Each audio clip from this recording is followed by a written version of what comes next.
So, you're a woman with polycystic ovarian syndrome, or PCOS for short. What blood tests should you get? Now, if you walk into my office, the number one thing is to make sure that you're doing your foundational blood tests. And your foundational blood tests include aspects of general health, overall health.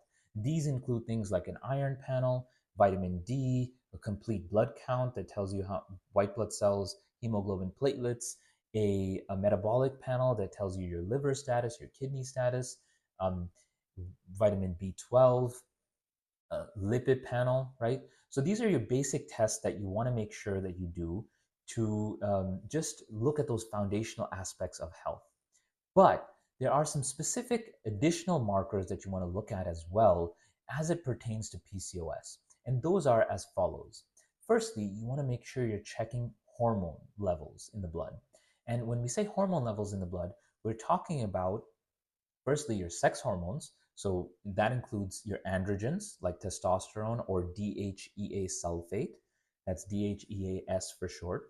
These are your androgens, making sure that you check these levels because they can tell us a lot about PCOS and that potential and diagnosis.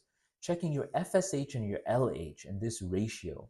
So your FSH is your follicle stimulating hormone and your LH is your luteinizing hormone. These are two pituitary hormones, which means that they're released from the brain and they control ovarian function.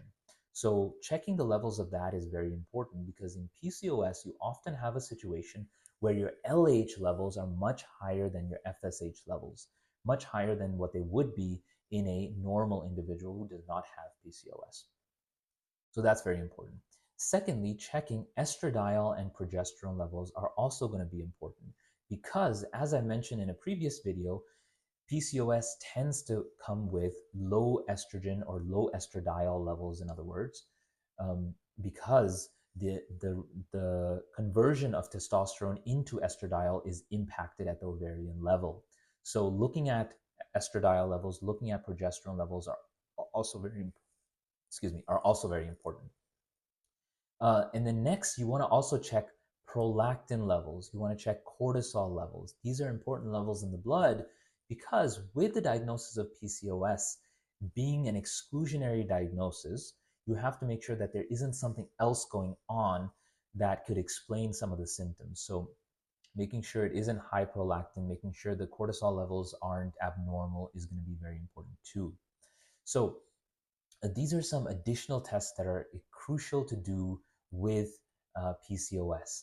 The other one that is important not to miss out is insulin levels, making sure that your metabolic health and insulin levels are also checked. So that looks like fasting insulin levels. So I like to get all of these blood work levels done to ensure that I have the full picture when looking at a patient with PCOS. So if you have any questions or comments, please leave them below. I'd love to hear from you. Thank you for listening.